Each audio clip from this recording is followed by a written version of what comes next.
आइए हम मिरर के फॉर्मूले को सीखते हैं। क्या है मिरर का formula? Mirror formula is equal to 1/f is equal to 1/u plus 1/v।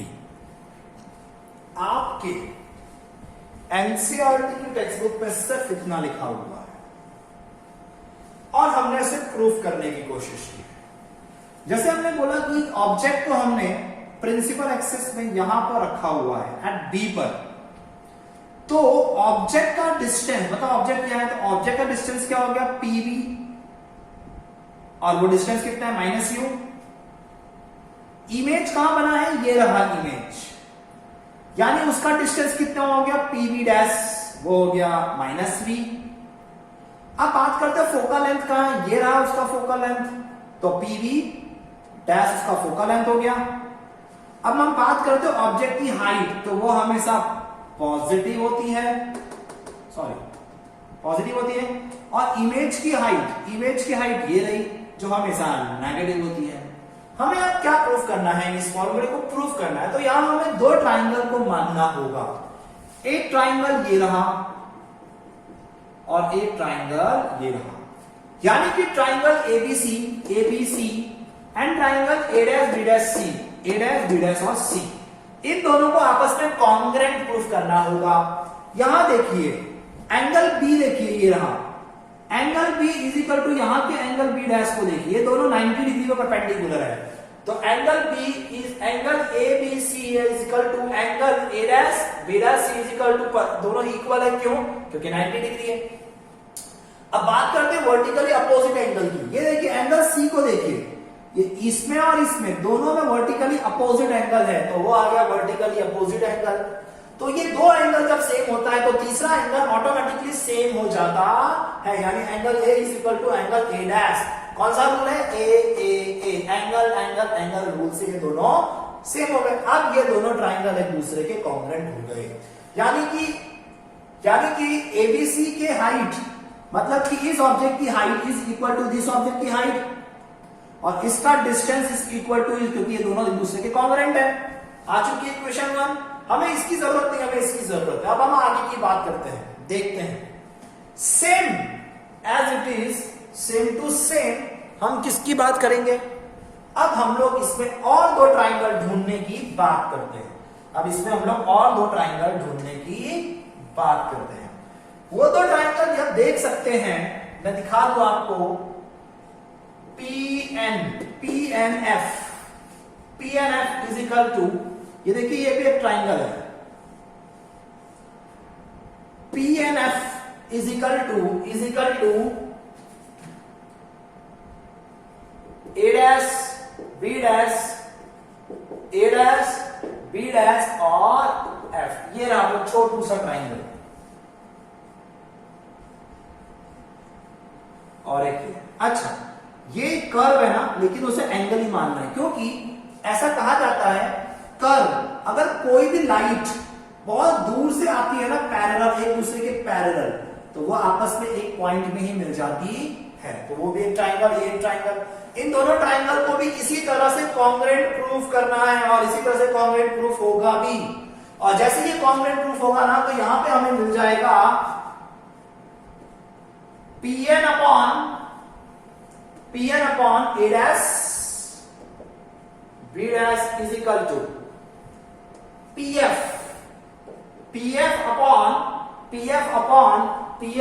ये BF, क्या, B डैश और F। ये रहा इक्वेशन नंबर 2। हमें इक्वेशन 1 और इक्वेशन 2 मिलते ही अब हम आगे की तरफ बढ़ेंगे। अब हमें इसकी भी जरूरत नहीं है, ओके, हमें सिर्फ इक्वेशन 1 यानी कि AB upon A dash B dash is equal to BC upon B dash C equation. इसको जरा ध्यान से देखिएगा, क्या मैं PN is equal to AB लिख सकता हूं? यहां देखिए, हाँ सर, AB ये ना, और ये पैरेलल, ये देखो, क्या ये दोनों सेम नहीं हो सकते? हो सकते हैं, तो वो मैं लिख सकता हूं, हाँ सर लिख सकते हो। तो इक्वेशन 2 ऐसे लिख सकता हूं, AB upon A dash B dash is equal to PF upon B dash और एफ, बाकी सब को मिटा दीजिए। आगे इक्वेशन 1 और इक्वेशन 2। अब ये देखिए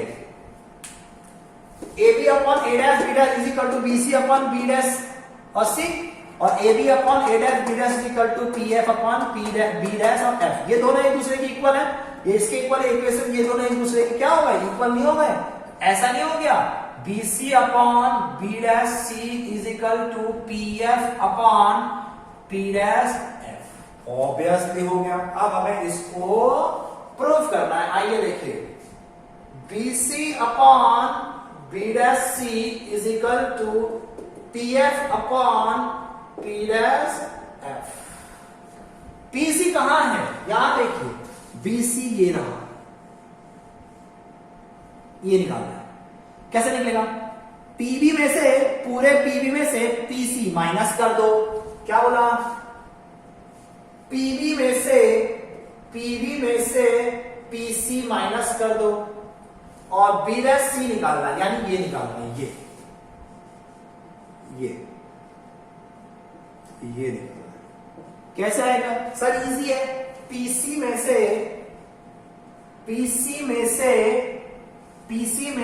PB डैश माइनस कर दो, यहां आते हैं PF तो PF ही है, तो लिख दो यहां पे PF upon B dash F कहां है, ये रहा। ये कैसे आएगा सर, PB डैश में से B डैश में से PF माइनस कर दो। ओके, आगे की तरफ बढ़ते हैं। अब इस डायग्राम की कोई जरूरत नहीं, हमने इस डायग्राम में जो भी थी सब उतार लिया। आगे बढ़ते हैं, यहां देखिए PB कितना है, PB माइनस U है, लिख दीजिए माइनस U, माइनस PC कितना है, PC नहीं है, यानी कि R। ओके, PC मतलब R ही था ना, हम लोग यहां पे लिख सकते हैं कि सेंटर नहीं, कौन सा सेंटर था, कर्वेचर ऑफ C, वो क्या था, PC is equal to minus R। लिख दीजिए यहां पे, आप लिख दीजिए माइनस R अपॉन PC, ये रहा, PC कितना, माइनस R, देखिए माइनस R, ये क्या है, माइनस PB डैश कितना, ये रहा, minus V is equal to PF कितना है,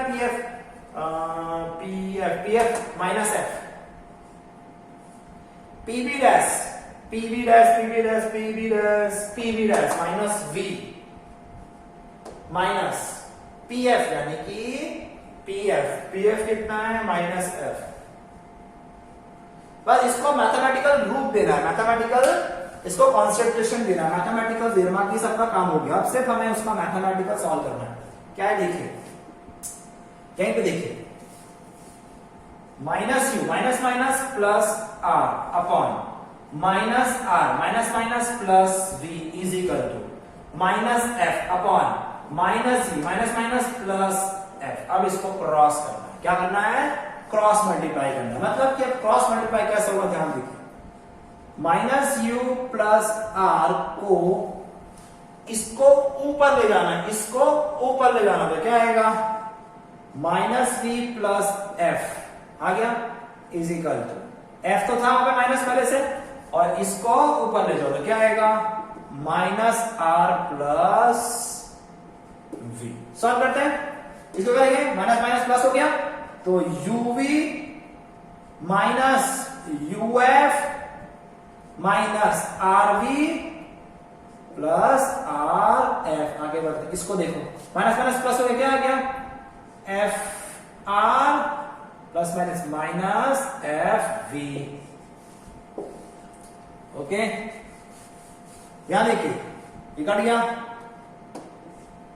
क्या बचा, UV minus UF minus RV is equal to minus FV। मेरी बात ध्यान सुनिएगा, यहां पे मैं कुछ लिखने जा रहा हूं, ध्यान सुनिएगा। R is equal to 2F, ये था फॉर्मूला, ऐसा था। रेडियस क्या होता है, फोकल का डबल, यानी focal F is equal to क्या आएगा, R अपॉन 2। अगर एक कर्व इधर बनाओ और यहाँ पे अगर मैंने C, ये R होता है ना, अगर मैं R का आधा कर दूं तो F आएगा, यानी कि R इजिकल टू F लिख सकता हूं? हाँ सर लिख सकते हो। तो UV minus UF minus R की जगह लिखूं, R की जगह क्या लिखूंगा? 2FV is equal to minus FV। इस चीज को उधर ले जाऊंगा, इस चीज को कहां ले जाऊंगा? वो साइड। तो देखिए UF minus UV minus UF is equal to, ये यहां जाएगा, क्या जाएगा? Plus 2FV minus F। ये जब वहां जाएगा तो F भी हो जाएगा प्लस, और ये माइनस था। इन दोनों को सॉल्व करना पड़ेगा। ये क्या है? प्लस 2F और ये माइनस 1, तो ये इकट्ठे कितना हो जाएगा? सिर्फ आ जाएगा F V। आ गया ये इक्वेशन, आ गया। आगे बढ़ते हैं। ओके, समझ में आ गया आपको ये चीज? अब देखिए,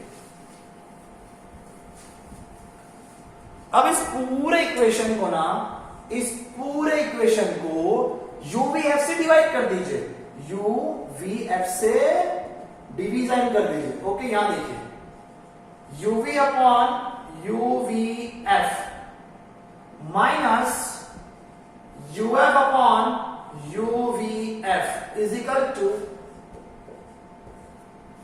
FV is equal to UVF। देखिए U से भी कट गया, V से भी कट गया, क्या आया?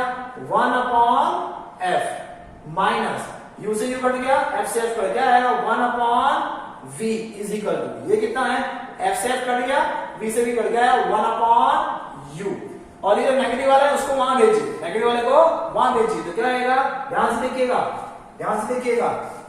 1 upon F is equal to, ये जब वहां जाएगा तो क्या जाएगा? प्लस आएगा 1 upon U plus 1 upon V। It is your mirror formula. ये आपका मिरर फॉर्मूला है। आप इसको 2-3 बार देखिए, समझ में आ जाएगा। नहीं समझ में आएगा तो जब क्लास स्टार्ट होगी I will explain again and again. Thank you for watching.